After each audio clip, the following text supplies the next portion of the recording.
The monograph aims to provide the civil servants, military leaders, the diplomats and the students with an intellectual basis they would need to prepare for further study or for assignments in Afghanistan, a nation that has been on war since last 33 years. With the analysis of the land and its people, and by recapping the history of Afghanistan and by assessing the current situation, this work can set a foundation upon which the students and leaders can begin the preparation for specific tasks. It also aims to examine the range of choice for the further US policy towards Afghanistan and to give suggestions for future study. Much of the outline of the recent events will be familiar to many. Just 2 days before the 9/11 attacks on the United States, the Al-Qaeda operatives who were posing as journalists succeeded in the assassination of the commander of Northern Alliance forces named Ahmed Shah Massoud inside his own headquarters in northern Afghanistan. This act could be considered as a favour by Al-Qaeda to the Taliban brothers as a reward for their past rapport and a down payment on the grief that was about to descend on the Taliban from the US and its allies. With the heinous attacks of the 9/9 and 9/11, the American and the Afghan people had been tied together in a common war and rage against the Al-Qaeda along with its fellow, the Taliban. After the bombardment of the US embassies in Tanzania and Kenya in 1998 by the Al-Qaeda, the United States, along with the Kingdom of Saudi Arabia and others, asked the Taliban to surrender their leader, Osama bin Laden. After their refusal and after the Al-Qaeda's attack on New York, in Pennsylvania and at the Pentagon, the Taliban again refused to give Osama bin Laden along with his accomplices. The United States took a decisive action with the backing of the United Nations Security Council resolution. With the help of the SOF, Special Operations Forces, the CIA operatives and the US air power, along with the support from the Northern Alliance and the Pashtun tribes in the south, they were able to bring down the Taliban forces and chase them all their way into Al-Qaeda allies in Pakistan and Iran. However, both Osama bin Laden and Mullah Omar escaped with several subordinates. From 2002 to 2005, a small international and American force tried to help Afghanistan to restore its feet. Only in 2008, after the war in Iraq began to subside, the US was able to focus on the predicament in Afghanistan. The administration of Obama redoubled its US efforts and stepped up its drone attacks against the terrorist leaders and the insurgents. The US military and civilian assets helped in bringing some hope about restoring peace in the area. It was at the same time that the US President Barack Obama declared that he would not support the endless war in Afghanistan. Later, the NATO nations of the Lisbon Summit established a target date of the year 2014 for Afghanistan to take charge of its security across the nation. The struggle for independence, modernization and development. During the mid-1700s, Afghanistan became a unified entity with poor and undeveloped status which was located in a very rough neighborhood. The size, shape and degree of the country and the centralized power depended on several leaders. These leaders, like the President of Afghanistan Karzai, were mostly from the Durrani Confederation of the Southern Pashtuns. These were famous for the martial and rebellious spirit. Their toughest and the biggest rivals were the Ghilzai or the Eastern Pashtuns. In the beginning of 1830s, Afghanistan had to witness 2 consecutive wars over the issue of the feeble attempts of Russia, which were aimed at gaining influence and in using Afghanistan against the British India, which had the territory of what is now known the modern Pakistan. The Third Anglo-Afghan War was fought after the era of World War I, which was fought for getting independence from the interference of the British with the affairs of Afghanistan. This competition was referred to as the Great Game.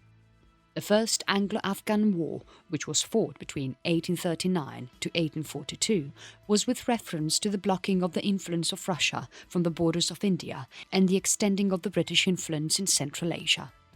The First Anglo-Afghan War began with massive invasion from the British and the toppling of the rule named Dost Muhammad and the occupation of Kabul and other cities. After the assassination of the British political agent, the remnants of the first British expeditionary force, which included as many as 16,000 soldiers, camp followers and dependents which tried to retreat back to India.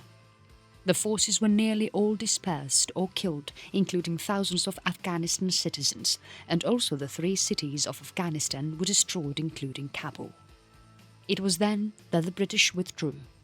Dost Muhammad became the ruler again and was designated the title of Shah or Emir in different areas and eras. The ruler now spent the rest of his reign in the consolidation of power with the British subsidy. During the Second Anglo-Afghan War, which happened during 1878 to 1880, the disputes, which were over the influence of Russia on Kabul, again produced or created the British ultimatum, which was deemed to be a successful and rapid invasion. As a result, a murdered British envoy, a troubled occupation and subsequent maneuver warfare continued to follow the regime. Abdur Rahman became the ruler or the Emir after getting the Pyrrhic victory for the Greater Britain. In the phrase of Barnett Rubin, a coercion-intensive path to state formation was pursued by Abdur Rahman, who ruled from the centre with a strong iron fist until the moment of his death in 1901. It was Rahman who brought the country together and ruled in an appropriate but harsh manner. He was forced to accept the Durand Line, which was drawn by the British envoy named Sir Henry Mortimer Durand. The Durand Line was meant to divide India and Afghanistan.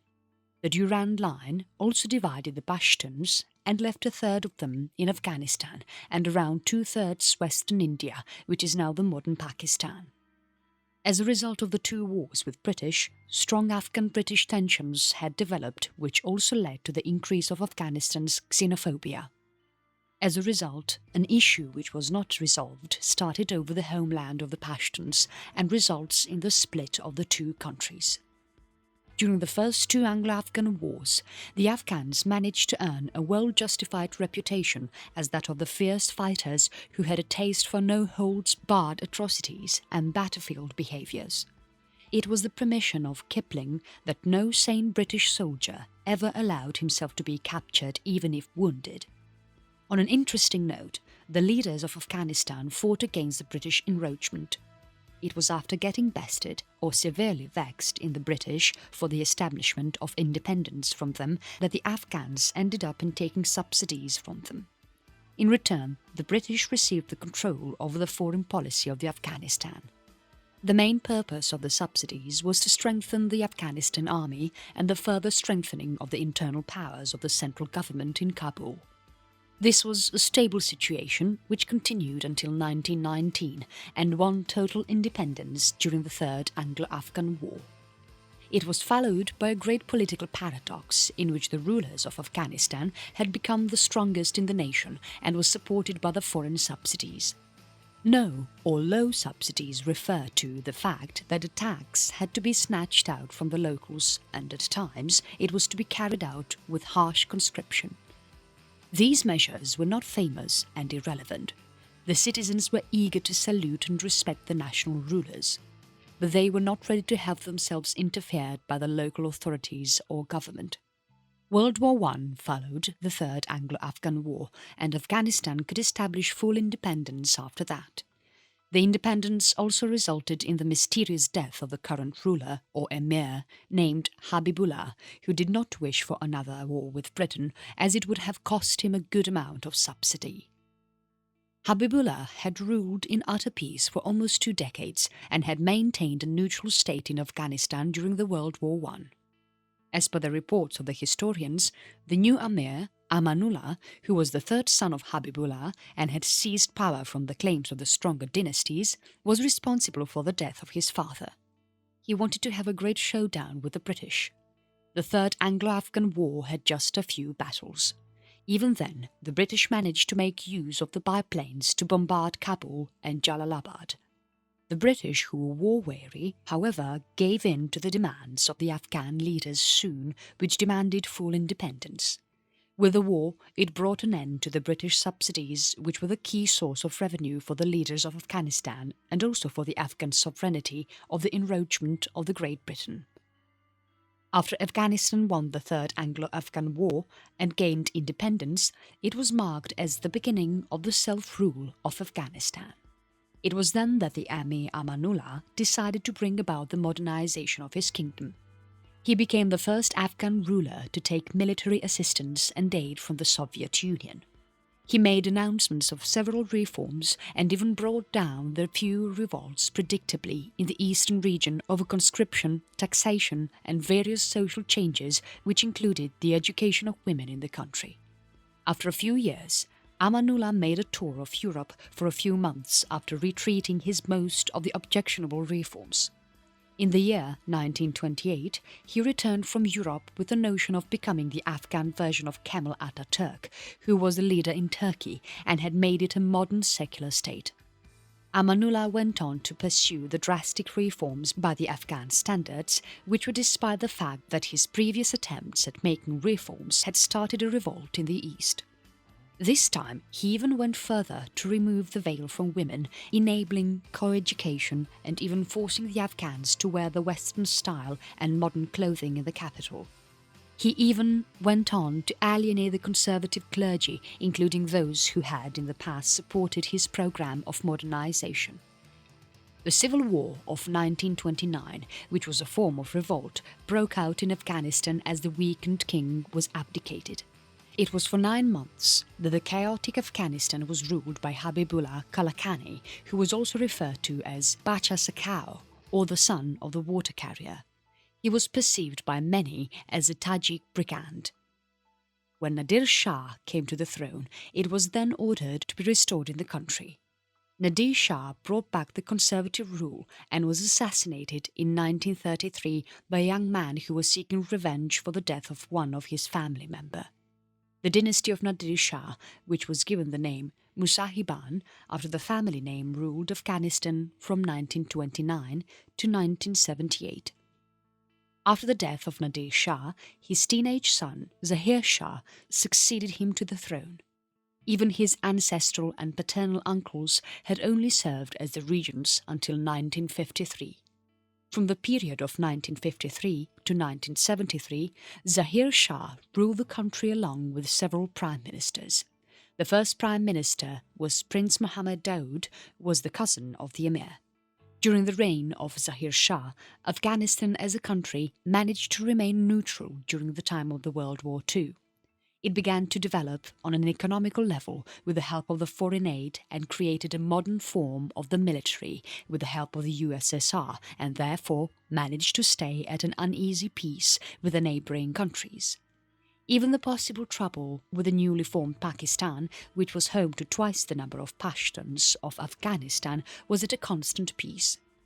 The Durand Line was always an issue, and from time and again the famous status of Pashtunistan was replaced formally by the nationalists of Afghanistan, who were in demand of a plebiscite. Afghanistan went on to cast the only vote which it had against Pakistan on being admitted to the United Nations in 1947. For the Soviet Union, Afghanistan was highly important. It was a neutral and a developing country which was located on the periphery of the USSR and had beheld Moscow for the military and economic aid, which was supplied generously during the 1970s. Daoud, who was the cousin of the emir and had served as the prime minister from 1953 until the start of the constitutional monarchy in 1964, which was marked as the end of his tenure. The king operated under the authority of his cousin and has marked it in the constitution that from then onwards no relative of the king would be serving as any minister of the government. The constitutional monarchy, which was a half-hearted attempt at the establishment of the democracy with a parliament but with no political parties, lasted only for a decade until the year 1973. It was when Daoud, who with the help of some of the army officers had launched a bloodless coup, when the Emir Zahir Shah was abroad. 5 years later, Daoud, who was also referred to as the Red Prince, was toppled himself in the overthrowing by the leftists who had turned their back to him. Another cycle of fruitless and rapid efforts to modernization followed and was accompanied by the high amount of repression. The radical and new heirs of Amanullah were active communists who were completely bereft of the common sense about their own people. A series of events included in the history of Afghanistan during that time, with the passing away of Abdur Rahman in 1901 and the advent of the People's Democratic Party of Afghanistan in 1978. The party continues to exist even today and was woven into contemporary context, was dominated by war, domination, terrorism, radical Islam, globalization and the age of information. The Saur Revolution and the Soviet-Afghan War, 1978 to 1989. The period of stability from 1933 to 1978 gave its way to insurrection, which was first targeted against the Afghan communists and later resulted in the invading of the Soviet Union. The communist overthrowing and the Soviet invasion went off to 33 years that continues to the present. During the year 1978, the regime of President Daoud approached its 5th year as he began to realize that the leftists had grown strong against his rule. A demonstration began with the mysterious death of an Afghan leftist, which alarmed Daoud. He then put the leading members of the PDPA, People's Democratic Party of Afghanistan, under house arrest. The leaders of the party called for a coup. The Saur Revolution, which began in April, was an urban coup d'etat, had marked the birth and the origin of the Democratic Republic of Afghanistan. The PDPA Party of Afghanistan had two different factions named the Khalq faction and the Parcham faction. The Khalq masses faction had great strength in the security services and was led by Hafizullah Amin and Mohammad Taraki. The Parcham Banner faction was led by Babak Kamal. After the coup, the relations of PDPA with the United States were not very productive but were still moderate. In February 1979, the relations of US-Afghan became nose-divide when the radicals in Kabul kidnapped the ambassador of the US named Adolf Spike Dobbs. The rescue attempt on saving the ambassador ended up in killing the kidnappers along with the ambassador. As a result, the aid programs of the US ended and the diplomatic profile of Afghanistan with the US has reduced greatly. In March 1979, the insurgency took a sudden change. A rebel attack was witnessed in the city of Herat, which was coupled with a mutiny of the army and resulted in the massacre of around 50 Soviet officers and their dependents. A leading figure in the attack was the captain of the Afghan army named Ismail Khan, who went on to become the resistance leader and then the regional warlord and then the Karzai cabinet officer. The Afghan army conducted several retaliation attacks in the city of Herat. Throughout the year 1979, the Soviet pilots flew combat missions in the city. A continuous succession of the Soviet generals conducted various assessments that increased the equipment and the advisors.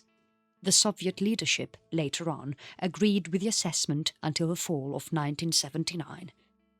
The position of the Soviet Union and its strength in Afghanistan and had opened to the Central Asian republics the possible contagion from the local radical Islamists. Hafizullah Amin had shamed the leadership of the Soviet Union and the military condition was getting out of control. All this came to an end in 1979. It was a period of great change in the international relations of Afghanistan. The Shah of Iran was overthrown and the diplomats of the US were taken hostage by the radical regime in Tehran. A Pakistani mob, which was misguided by the rumors of the involvement of the US in the seizure of a mosque, went on to burn down the American embassy in Islamabad. The invasion of Afghanistan by the Soviet Union in December added great stress to the international relations of the great powers. It was for the first time that the Soviet Union had utilized its powers to attack a nation by violating the Warsaw Pact. This violation of the expectations of the Cold War resulted in another set of a proxy war between the superpowers of the world. The invasion by the Soviet Union in late December 1979 was the result of a well-executed operation.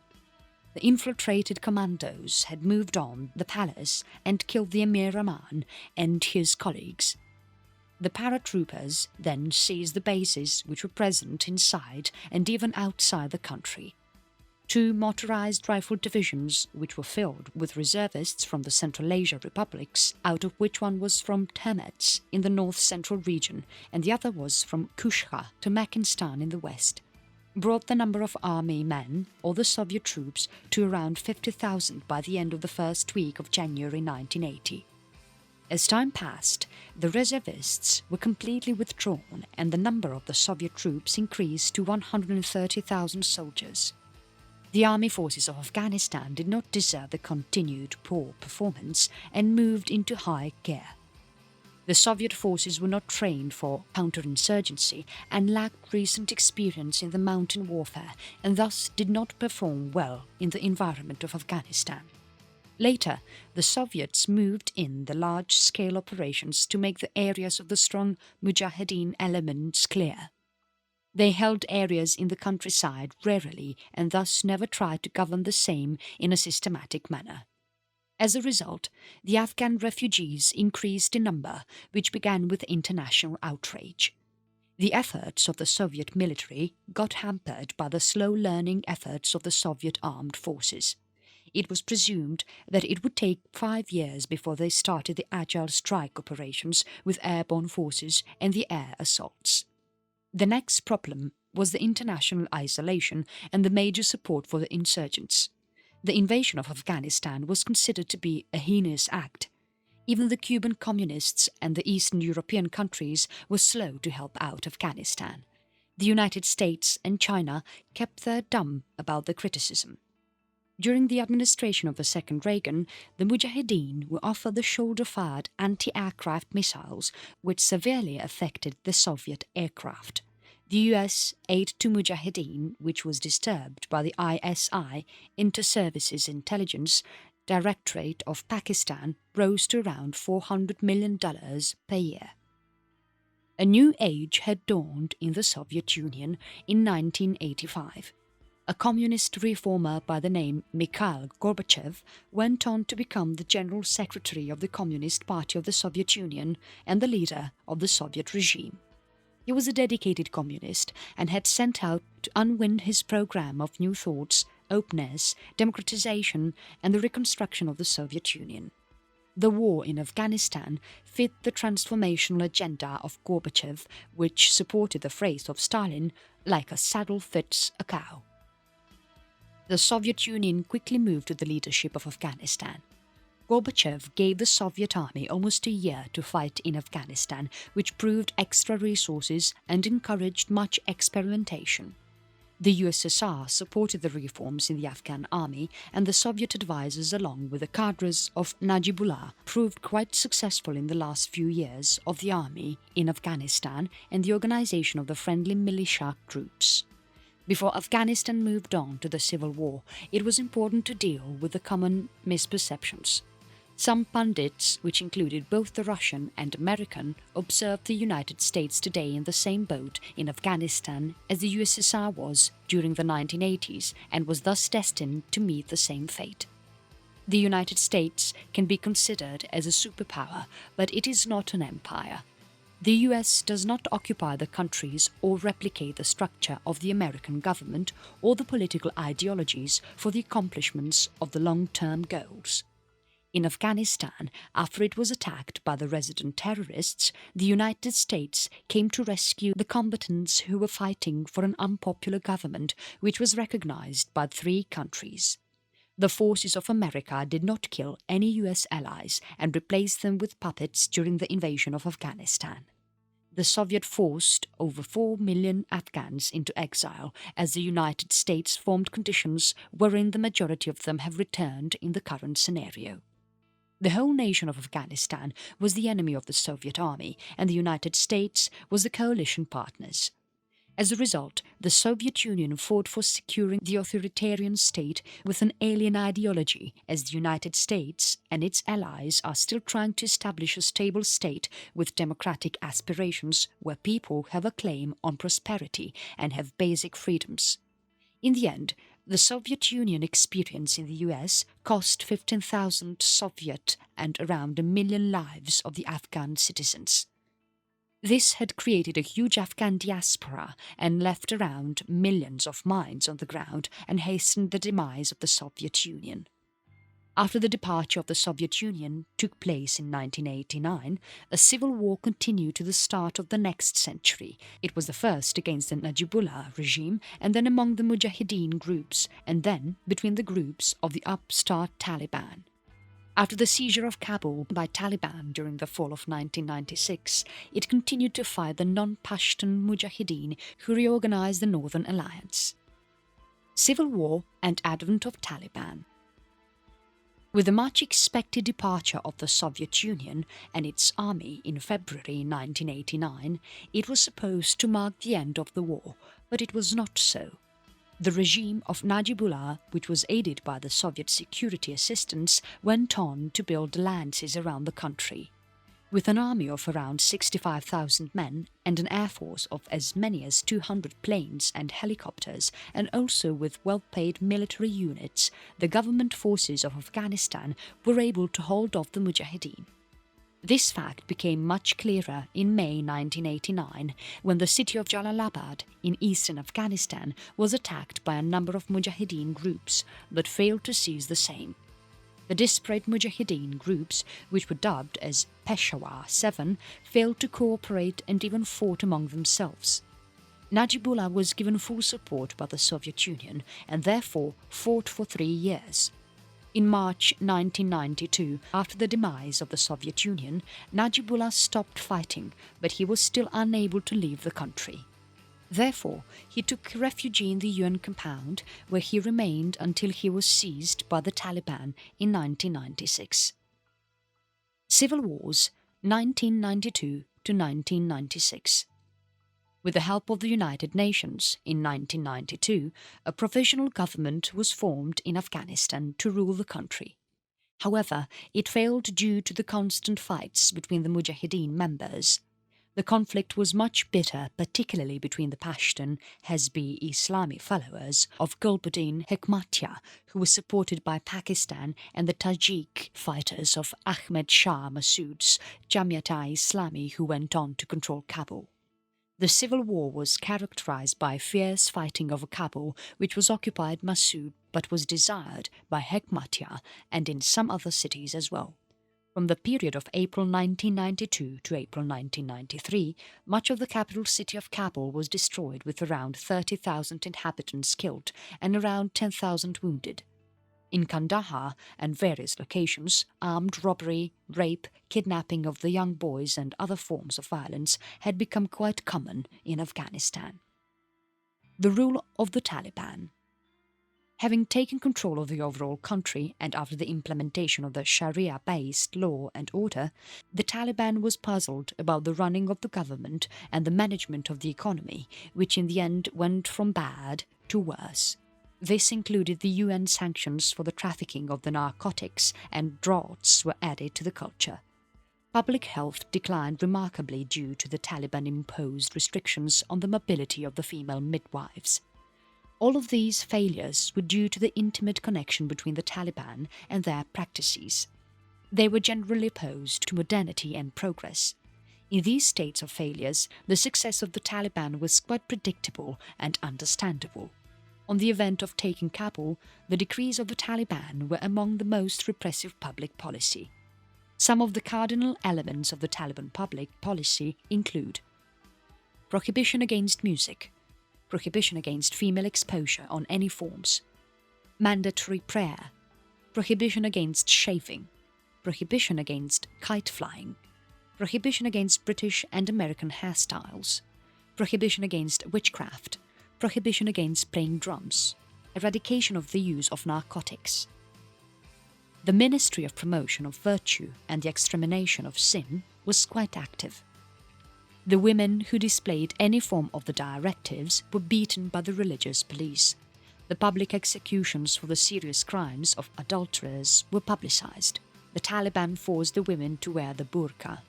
The measures of the Taliban annoyed several Afghans, especially those in the urban areas who had lived a less restricted life.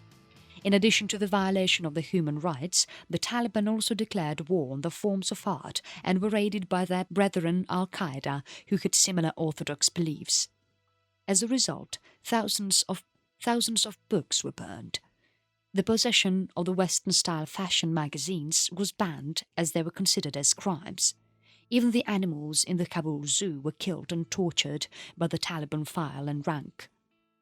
The domestic policies were quite heinous, and the worst aspect of the Taliban governance was the virtual adoption of the Al-Qaeda terrorist organization.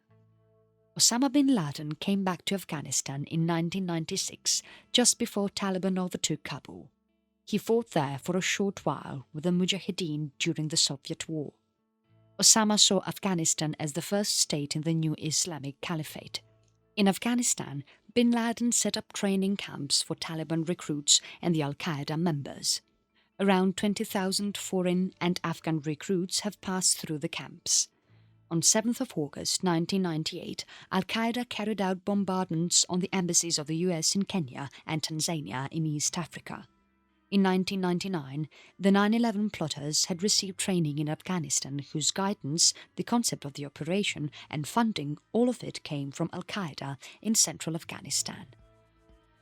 With a series of wars and political unrest in Afghanistan, it is difficult to chart an exact course for the future events.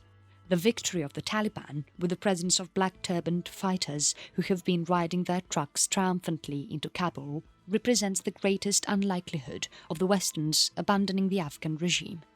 The assistance of the security might be considered as the forefront of the Allied agenda, which would allow the withdrawal of some of the ISAF's combat forces. The reintegration of the Afghan citizens and the reconciliation with all of the Taliban might occur quite faster than the expectations of the Western powers. The history of Afghanistan is replete with several examples wherein the entire armed factions have changed sides as per the recognition of the new realities. The regional actors and supporters like Pakistan and even Iran have played constructive roles in reaching the settlements or in the establishment of better peace.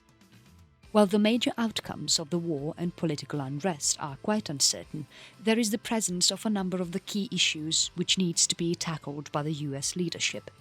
Firstly, on the military end, it would be necessary to maintain the pressure on Taliban. The protection of the population should always remain the first priority. One of the best methods to achieve the same is by the elimination of the Taliban, the forces of which tend to oppress the population to a greater extent. The coalition seeks to safeguard the population, which is under great threat from the Taliban. If the reconciliation advances as planned include some of them in Pakistan and Afghanistan who will want to cut short the offensive operations and the activities of the counter-terrorist against the Al-Qaeda and the Taliban. In reality, the reconciliation would depend on, in the long run, on the destruction of the Taliban, the fracturing of the Taliban alliance, and the convincing of the several commanders towards reconciliation. Secondly, it is quite clear that there is a great need to introduce the high-level teamwork of civil and military throughout the leadership of the United States in the country. Afghanistan and Iran have been the positive proofs that the personal commitments can remove the possible obstacles of cooperation. With as many as 1,000 US government civilians in the country, there has been established an integration of the political military efforts at the regional brigade, national and district province level. The military and civil leaders at the brigade levels and at the regional command might lie ahead of the Washington and Kabul-based superiors in the forging of the government approach to the current problems in Afghanistan. On the third aspect, there are coalitions which need to not work harder but tends to be smarter on the problems of the narcotics. The taxes or the profits from the narcotics trade can be used to fund the Taliban and the corrupt government officials. The excessive drug use and its addiction are a growing problem in the region, including the Afghan National Security Forces as well. In response to this, the ISAF should increase its efforts against the drug lords, laboratories and the warehouses. When the infrastructure of the drug lords would be gone, its eradication will become easier and the crop substitution will have a better chance. The fourth concern could be the fact that the United States should develop a strong strategy for South Asia, which might help in the restoration of the appropriate priorities in the long run. There have been recommendations about paying great attention to the economic reforms and the political development in Pakistan, as well as the increased attention to building trust and relationships between Islamabad and New Delhi. Post-conflict, long-term relationships in South and Southwest Asia should be the priority for our strategic planners and diplomats. Peace between Pakistan and India is greatly important for the United States, as equivalent is the peace between Israel and its neighbouring countries. The resolution of the conflicts in Afghanistan could be the first chain of peace in the region. Finally, the United States and its allies, including the international financial institutions, would need to focus on building the capacity of Afghanistan not just on the short-term basis in the national security ministries, but also on the board in the private sectors and the civil governments. Advising and training Afghanistan security forces could be the important immediate steps, but we must think in terms of decades about helping Afghanistan in overcoming the effects of around 33 years of war. The Western countries must reinforce advisory efforts and training that would help the Afghan graduate schools and colleges to help in their modernization.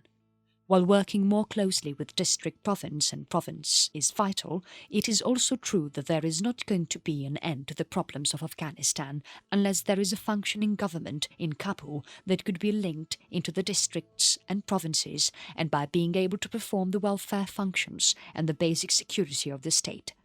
The nation-building notion in Afghanistan is in the interest of the United States and its coalition partners.